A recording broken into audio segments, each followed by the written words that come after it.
네, 거기 잠깐만 읽어볼게요. 모집단과 표본에서 통계조사에서 알고자 하는 조사 대상을 전체를 모집단이라고 하고 조사하기 위하여 뽑은 대상의 모임을 표본이라고 불러요. 예. 통계조사에서 전체를 조사하는 것을 전수조사라고 하고 일부를 택하여 조사하는 것을 표본조사라고 얘기를 합니다. 표본조사에서 뽑은 자료의 개수를 표본의 크기라고 불러요. 그건 좀 더 설명 다시 해드릴 거예요. 그 임의 추출이라고 하는 건 모집단에 속하는 각 대상을 같은 확률로 추출하는 방법을 얘기하는 건데 이게 뭔 얘기인지 잠깐만 살펴볼게요. 모집단이 있습니다. 모집단이 있으면 그 모집단이 되게 많이 있을 거 아닙니까? 되게 많이 있는데 그 모집단을 전체를 다 조사하는 걸 전수조사라고 불러요. 전수조사를 하면 정확하겠죠. 정확하겠죠. 근데 뭐가 불편하죠? 시간과 비용이 많이 들죠. 그래서 전수조사를 하면 시간과 비용이 많이 들어요. 그래서 전수조사를 하지 않고 표본조사를 할 때가 있습니다. 그러니까 전체가 이렇게 되어 있는 건 알겠는데 그 중에 샘플링을 해서 조사를 할게 라는 게 표본조사예요. 표본조사는 정확도는 떨어지겠지만 시간과 비용을 줄일 수 있겠죠.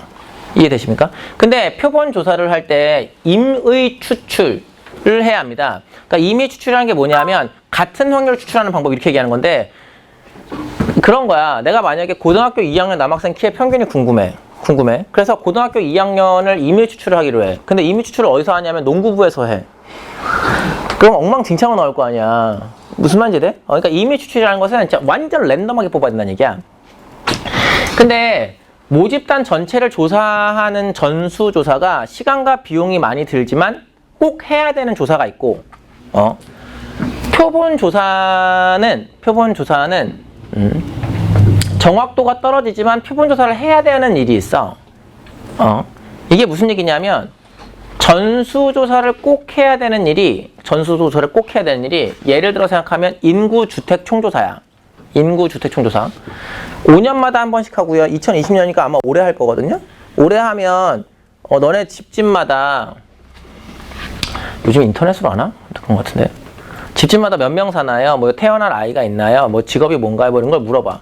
그 너네 생각에 뭐 이런 걸 물어봐? 이럴 수 있겠지만 그게 나라의 그 앞으로의 정책을 결정하는데 굉장히 중요한 통계 자료야. 표본조사는 무조건 해야 되는 게 있어요. 예를 들어 이런 겁니다. 제가 벤츠코리아 사장이에요. 벤츠코리아 사장입니다. 벤츠코리아 맞나? 뭐 한성모터스인가? 아무튼 사장입니다. 제가 요즘 사고 싶은 차가 벤츠에 있어서 제가 사고 싶은 차가 하나 있었습니다. 그래가지고 그 차가 있는데 그 차가 한 3억이라고 하죠. 그 차가 3억이라고 하죠. 그 차가 한 3억 정도 하는데 그 3억 정도 제가 진짜 그 차를 사겠다는 건 아닙니다. 그냥 예를 들어 생각하죠. 3억 정도 되는 차가 몇 대 있냐면 1000대가 있다고 생각하죠. 얼마죠? 3천억이죠. 3천억. 근데 잘 만들었는지 궁금해요. 궁금하잖아요. 그럼 이제 뭘 해보셔야 되냐면 충돌 실험 해봐야 될 거 아니에요. 이해되시나? 근데 1000대가 있으면 1000대가 있는데 1000대 다 잘 만들었는지 전수 조사를 하기로 합니다. 이해되십니까? 그러면 이제 전체 1000대를 갖다 박을 거 아닙니까? 그러면 와, 나 되게 잘 만들었구나 라고 해도 그 순간 파산이야. 무슨 말인지 알지? 그래서 어쩔 수 없이 표본을 조사해야 되는 일도 있는 거라. 전수조사와 표본조사가 있구나 라고 생각을 하시면 돼. 이제부터 우리는 집단의 차이에 대한 별량을 조사를 할 건데 그 밑에 보시면 집단과 대표값 3포도라는 게 있어요. 그거 나중에 표가 되는 거니까 일단은 보시고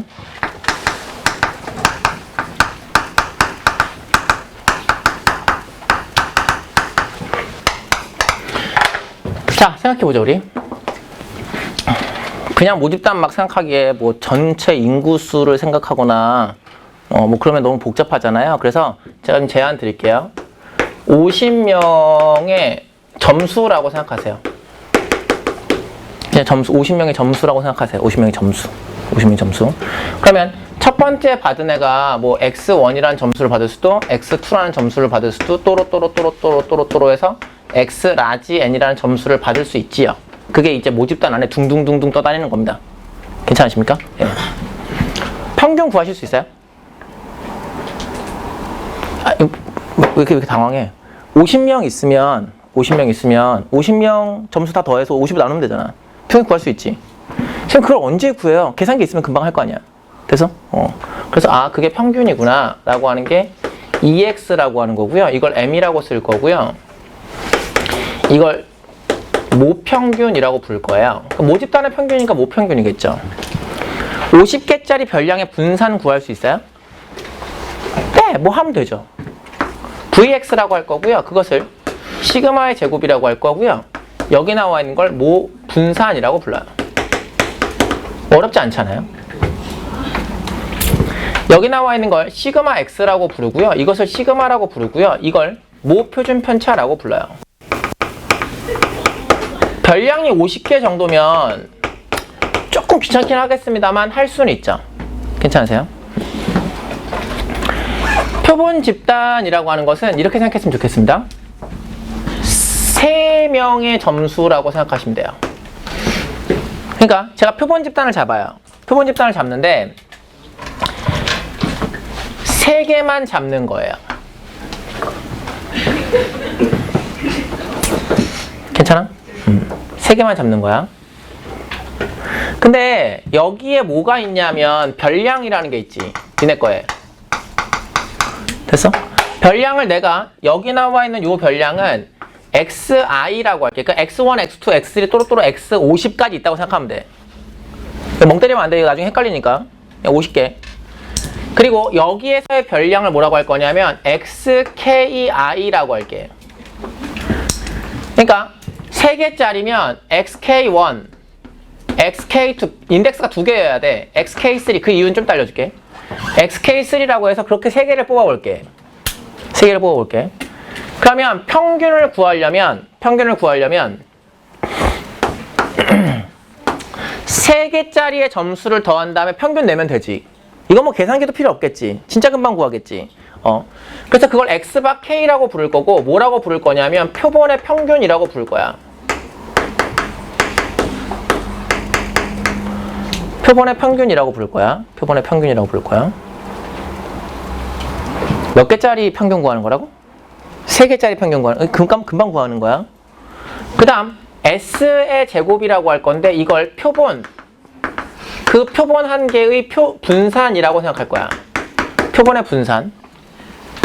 S는 표본의 표준 편차, 그 표본 한 개의.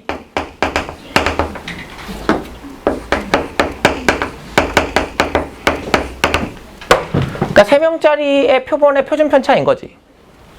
어렵지 않지? 여기까지 이해 안 되신다. 여기 용어 정리가 엄청 중요해서 그래.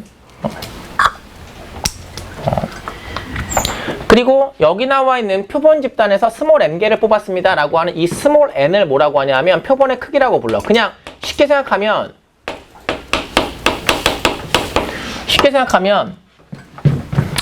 몇 개의 표본, 그러니까 표본 안에 몇 개의 별량이 있니? 이렇게 생각하시면 돼. 그러니까 n개의 별량을 뽑았어 이런 거라고.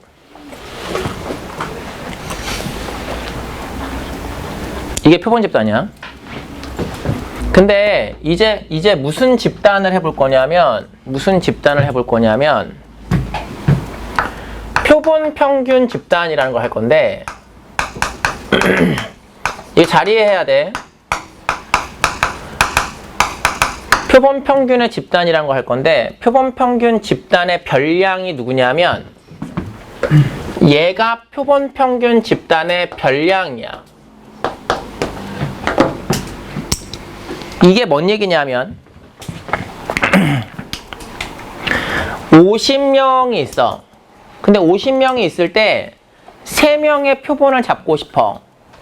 그러면 중복하지 않고 순서 고려하지 않으면 몇 개의 표본이 잡힐 수 있냐면 잡을 수 있는 표본이 50시 3개 나온다고. 이게 한 2만 개쯤 나와. 50시 3 계산하면. 그러니까 쉽게 말하면 여기에 30명의 학생이 있는데 이렇게 3명을 뽑아서 표본의 평균을 구할 수도 있고 이렇게 3명이 잡아서 표본의 평균을 구할 수도 있고 저렇게 2명 여기에 1명 잡아서 표본의 평균 구할 수도 있지. 그러니까 이렇게 3명을 잡을 때의 표본의 평균 하나, 그게 X바 1이라고 하면 두 번째 3명을 잡을 때의 표본의 평균 X바 2, X바 3, X바 4 잡을 때마다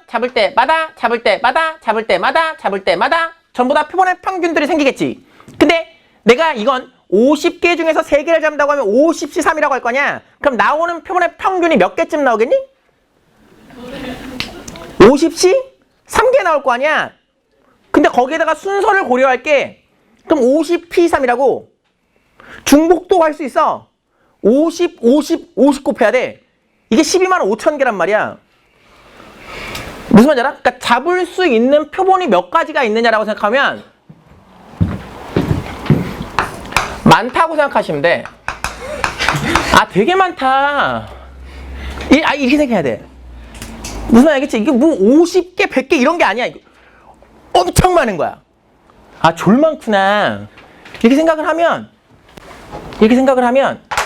그런 표본의 평균들이 있는 거지. 이 K, X바 1, X바 2, 또로또로또로 X바 엄청 많은 게 있는 거야. 그런 것들을 평균을 다시 내고 싶어. 괜찮아? 우린 이걸 뭐라고 부르냐면 X바가 뭐야? 표본, 평균, 표본, 평균, 의 평균이야. 이게 표본 평균, 의 평균이야. 표본 평균, 의 평균. 어때? 구할 수 있겠어? 못 구해. 구하려고 하지 마. 못 구해. 생각을 해봐. 50명이 있어. 그 중에 3명을 뽑아서 이렇게 3명을 뽑을 때 표본의 평균, 이렇게 3명을 뽑을 때 표본의 평균, 표본의 평균을 2만 개를 구해. 그 2만 개를 다 더하고 다시 2만으로 나눠. 무슨 말인지 돼? 이게 내가 느낌이 그냥 저 사람 왜 자꾸 움직여? 이렇게 생각하지 마시고 이렇게 생각하지 마시고 그냥 되게 복잡하겠구나 이렇게 생각하시면 돼. 되게 복잡하겠구나. 이거 3명을 잡는 것도 힘든데 그 3명의 평균을 해야 되고 그 3명의 평균 내는 걸 2만 개를 해야 되고 다시 2만 원 해야 되는구나. 못하겠구나. 그래서 어렵구나 라고 생각하시면 돼요. 이거 구하는 건 어렵겠다.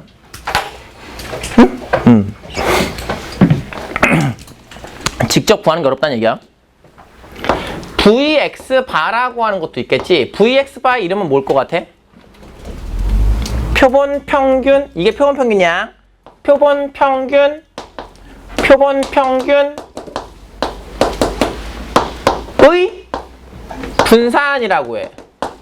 생각해봐. 표본 평균의 분산 구하려면 표본 평균의 평균도 알아야 되고 표본 평균의 제곱의 평균도 알아야 되지. 다시 잘 생각해. 분산 구하려면 별량의 평균과 별량의 제곱의 평균 알아야 되지. 표본 평균의 분산 구하려면 표본 평균의 뭐라는 거야? 다시. 표본 평균의 분산 구하려면 표본 평균의 평균과 표본 평균의 제곱의 평균 구해야 되지. 그러니까 더 어렵겠구나. 시그마 X 반은 표본 평균의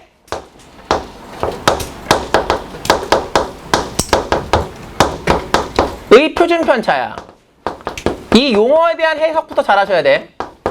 여기 나와 있는 거 읽을 때 표본 평균의 평균, 표본 평균의 분산 이렇게 읽지 말고 이렇게 읽어.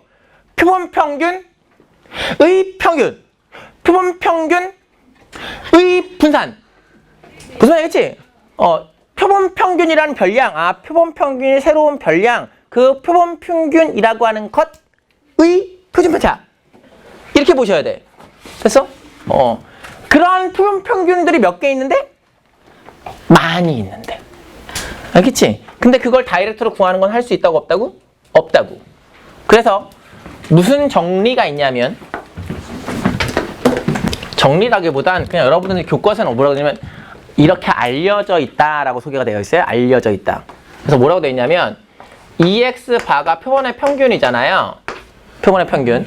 표본의 평균이 무엇과 똑같다고 알려져 있냐면 EX와 똑같다고 알려져 있다. 고 되어 있고요.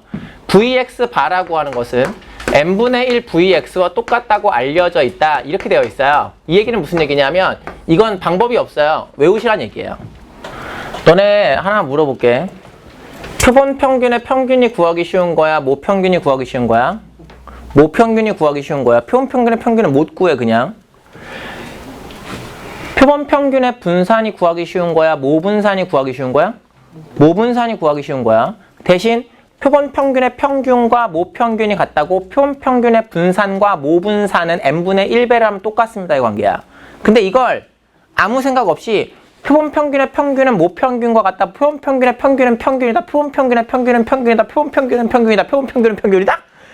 이렇게 돼버린다고. 그래서 너네가 이걸 이해하지 않은 채 외우면 표본 평균은 평균이잖아. 이렇게 돼버리거든. 이 순간이 개망인 순간이야. 그 순간이 선생님 추정은 너무 어려워. 이렇게 얘기하는 거고. 알았어? 이렇게만 넘어가지 않는데 이게 나중에 니네 나한테 뭐라고 물어보면 절대로 안 되냐면 아니야 물어봐도 돼. 차라리 모르면 물어봐. 선생님 정말 통계 잘 이해했는데 너무 궁금한 게 있습니다. 근데 뭐가 궁금하니? 물어보면 근데 왜 표본 평균과 모평균이 같은 걸까요? 걔가 생각을 해본 거지. 우리 반의 성적 분포와 나와 내 짝꿍의 평균이 똑같지 않은데 왜 표본 평균과 모평균이 똑같다고 하는 겁니까? 나름 똑똑하지. 질문이 잘못된 거야. 표본 평균과 모평균은 같다고 얘기한 적이 없어. 알았어? 표본 평균의 평균과 모평균이 같은 거야. 표본 평균의 평균과 모평균이 똑같아. 근데 이제 이런 얘기를 해야 돼. 평균은 m이고 분산이 시그마의 제곱인 분포가 있었어. 그런데 표본의 크기가 n이야. 그러니까 내가 표본을 뽑을 때 n개씩 뽑았다는 얘기야. 그러면 x바에 관한 분포는 평균은 바뀌지 않고 분산은 n분의 시그마 제곱이니까 루트 n분의 시그마의 전체의 제곱으로 쓰는 게 x바의 분포입니다. 이렇게 쓰기로 해. 그렇잖아. 이게 x바의 분포니까 x바의 분포는 평균이 똑같고 분산은 n분의 1배 해주면 되는 거거든. 그래서 x라고 하는 별량이 이런 식으로 분포를 이루고 있으면 x바의 분포는 얘를 따라갈 거고 근데 m, 시그마 제곱을 따라가는 애가 x의 분포여도 표본의 크기 n으로 뽑으면 x바를 따라갑니다. 이런 정리가 있어. 이게 뭔 얘기냐면 우리가 앞으로 계산을 할 때 어떤 별량이 평균이 m이고 분산이 시그마 제곱인 분포가 있었어. 그 분포에서 예를 들어서 20개짜리야. 20개짜리의 평균과 분산의 분포가 있었어. 걔는 원래 정규 분포를 따르지 않아. 정규 분포를 따른다는 건 일단 변수 자체가 좀 많다는 얘기야. 됐어? 근데 20개짜리 분포야. 20개짜리 분포의 평균과 분산이 있었으면 20개짜리에서 내가 5개를 뽑아서 표본 평균들의 분포를 만들고 싶잖아. 그럼 몇 개가 나오냐면 20시 5개가 나온다고. 그럼 대딱 많잖아. 그러니까 표본을 뽑으면 표본 평균은 무조건 많아지거든. 그래서 아까 얘기한 라플라스 정리 그런 거에 의하면 무조건 정규분포 따르는구나 이렇게 보시면 돼. 정규분포를 따르는 모집단도 모집단의 개수가 이미 많은데 그 이미 많은 거에서 또 뽑아서 엄청 많아질 거 아니야.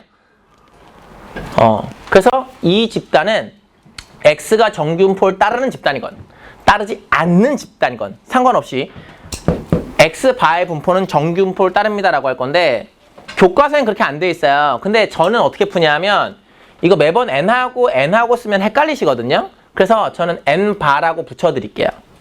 됐죠? 앞으로 x의 분포였을 땐 n이라고 써드리고요. x바 했을 땐 n바라고 이렇게 써드릴게요. 괜찮으시죠?